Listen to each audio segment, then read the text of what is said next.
Greetings. Many thanks for being with us at one of our 8 regional convenings happening all across North Carolina at this very moment. I'm John Fraley, Chair of the myFutureNC Board of Directors. Cecilia Holden, our CEO and President, and I are attending the Sand Hills Region event in person today and are excited to have other board and team members present with you. We're honored to have so many distinguished guests and leaders actively participating with us, and we particularly want to thank all of our elected officials and educators for your service and for taking time to join these important conversations. We remain incredibly grateful for the General Assembly and the Governor adopting North Carolina's educational attainment goal in 2019, that by the year 2030, 2 million residents between the ages of 25 and 44 will hold an industry-valued credential or a college degree. North Carolina is blessed to have an economy that's currently booming. In fact, we've been recognized as America's top state for business 2 years in a row and the #1 state for starting a business. The goal of 2 million by 2030 serves as this state's North Star to ensure we remain economically prosperous now and in the future. To achieve the state's goal, North Carolina is also fortunate we have one of the finest educational infrastructures in the entire nation. Yet, we have too many high school graduates and adults not taking advantage of or who don't even know about the training opportunities that exist that lead to higher paying jobs many of our employers are struggling to fill. Bridging that gap is more urgent than ever. It will take all of us working collaboratively, which is what brings us together today and why we are so grateful to have all of you helping lead this charge back in your local communities. Today, you'll hear about the progress being made statewide and in your region, as well as a call to action with opportunities for growth that lie ahead.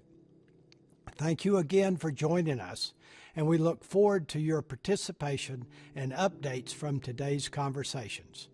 We are now excited to hear from Cecilia, who will share our annual update on the goal and the overall state of educational attainment in North Carolina.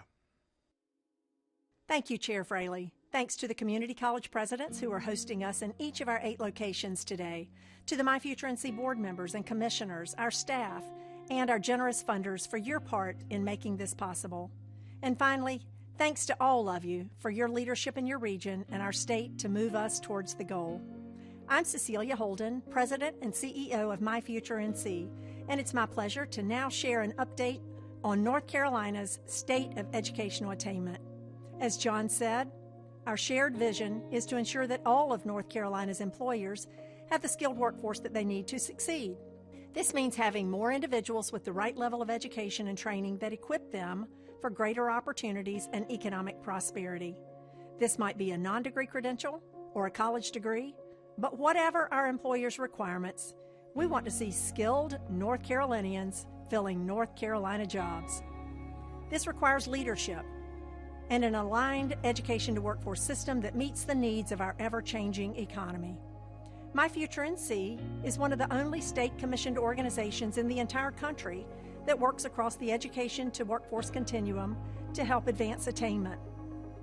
We focus on 3 strategic priorities, and this includes monitoring progress, advocating for policy solutions, and accelerating action. Every year, we're required to report to the General Assembly on how the state is tracking towards the goal. This leads me to our first strategic priority, to monitor and report progress at the state and local levels. So, how are we tracking towards 2 million by 2030? I'm excited to share that over the past 3 years, the state has increased educational attainment by 4 percentage points. We now have 1.6 million towards the 2 million goal, but we're only 6 years out, and we're tracking 24,000 behind where we need to be at this point in time to stay on track to achieve the goal.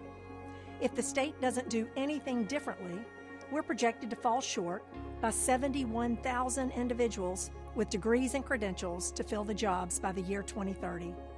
To identify gaps to make up this projected shortfall, we also track 18 key performance indicators, which show where students are falling out of the education to workforce continuum, or what we refer to as the education leaky pipeline. In addition to state-level data, you'll have the opportunity to hear about your region's updated leaky pipeline results and to see the latest version of your county's attainment profile being publicly released for the very first time today. From a statewide perspective, the most recent data shows that for every 100 ninth grade public school students in North Carolina, only 30 will graduate high school on time, enroll in college on time, and then earn an industry-valued degree or certificate within 6 years after high school graduation. That's 30 of 100 students, not nearly enough to produce the talent necessary to meet job demands. That's less than a third of high schoolers, yet we know that 2/3 of our jobs require higher levels of education. North Carolina is losing too many of our students along this leaky pipeline, and we know we can and we must do better. To close the gap, we use data and research to identify best practices and policy solutions to address leaks in the pipeline. This leads me to our second strategic priority, to identify and advocate for policy solutions that would advance this work and support the efforts of our education sectors and other key stakeholders. During the 2023 long session, we endorsed and successfully supported the State Board of Education and Department of Public Instruction in their call for a career development plan for every middle and high school student. These plans are intended to help more students explore potential career pathways and better align their coursework with careers of interest. We also requested funding for nccareers.org, a tool that makes high-quality career exploration and information more easily accessible to students and the general public. I'm excited to share the General Assembly supported both of these requests last year, so thank you, members. This year, we will be advocating for 3 policy recommendations for the General Assembly's consideration, in addition to continuing efforts to help advance early literacy through NC Pre-K and the science of reading.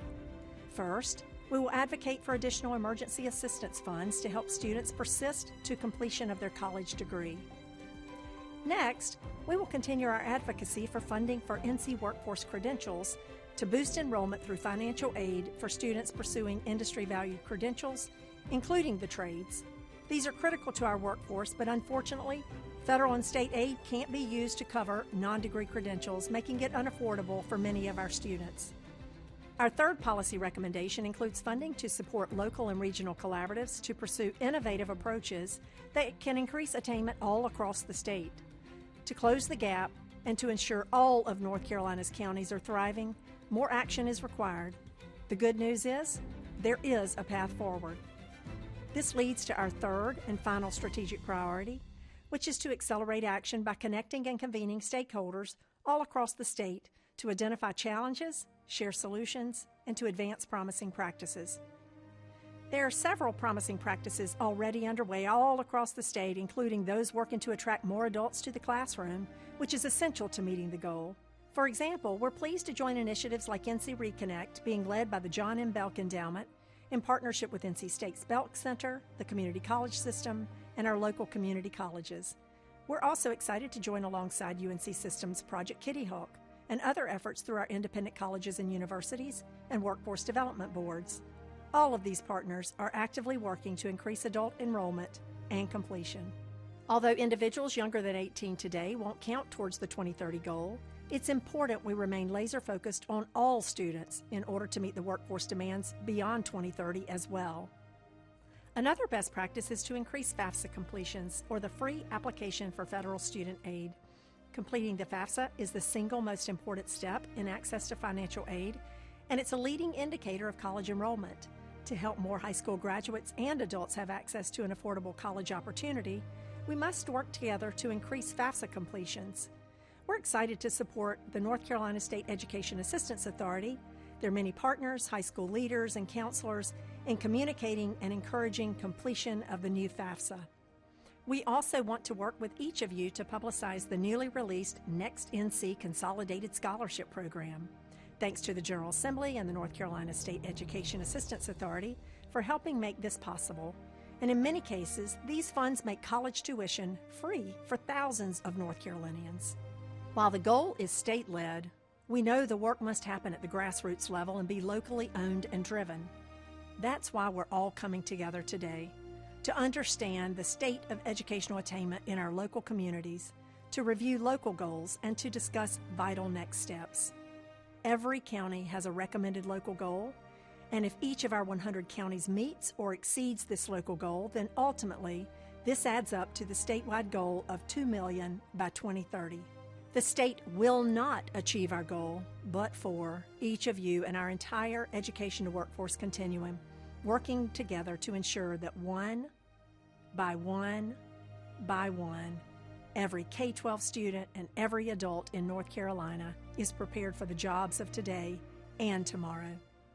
The operative question for today is, what can we do together that we cannot do alone? We appreciate what you're already doing and what you're about to do. So thank you for locking arms with myFutureNC and those around you to create the future we will all be proud to celebrate in 2030 and beyond.